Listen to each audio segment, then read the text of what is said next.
খাগড়াছড়িতে জামায়াতে ইসলামের বিক্ষোভ মিছিল ও সমাবেশ।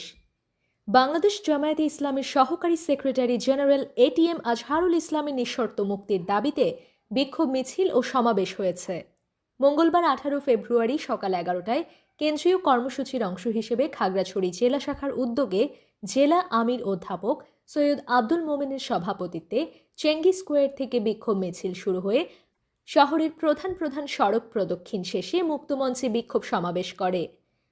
সমাবেশে বক্তারা আন্তর্জাতিক অপরাধ আদালত সরকারের দায়ের করা ষড়যন্ত্রমূলক মিথ্যা মামলায় সরকার দলীয় লোকদের মিথ্যা স্বাক্ষর ভিত্তিতে দণ্ডিত বাংলাদেশ জামায়াতে ইসলামী সহকারী সেক্রেটারি জেনারেল এটিএম আজহারুল ইসলামের নিঃশর্ত মুক্তি ও জামায়াতের দলীয় প্রতীক সহ নিবন্ধন ফিরিয়ে দেওয়া না হলে কঠোর আন্দোলনের হুঁশিয়ারি দেন। বিস্তারিত দেখুন মানবকথন প্রতিনিধি সেলিম হোসেন মায়ার পাঠানো ভিডিও চিত্রে।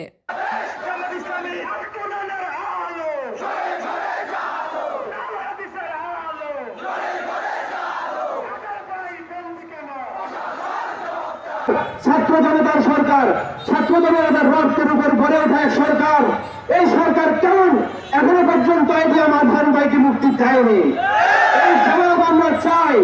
এবং এটিএম আজহারুল ভাইকে আজকে 13টি বছর কারাগারে নিষ্পেষিত পড়ে আছে একটি অবৈধ সরকারের দ্বারা গঠিত ট্রাইব্যুনাল। এখনো কিভাবে বৈধ রাখতে পারে? এখনো কিভাবে কারাগারে আমাদের মজলুম নেতা বন্দী থাকতে পারেন? আমরা এই সরকারের কাছে দাবি জানাচ্ছি, অনতি বিলম্বে এটিএম আজহারুল ভাইকে মুক্তি দিতে হবে। অন্যথায় আমরা কঠিন আন্দোলন করতে বাধ্য হব।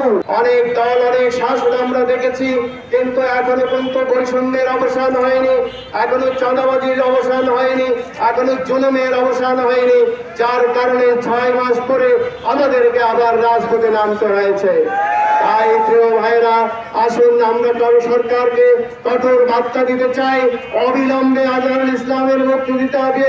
যদি না হয় তাহলে আমরা টেকনাফ থেকে তেঁতুলিয়া পর্যন্ত সকল এলাকায় দুর্বার গণ আন্দোলন করে তাকে ছিনিয়ে আনবো ইনশাআল্লাহ।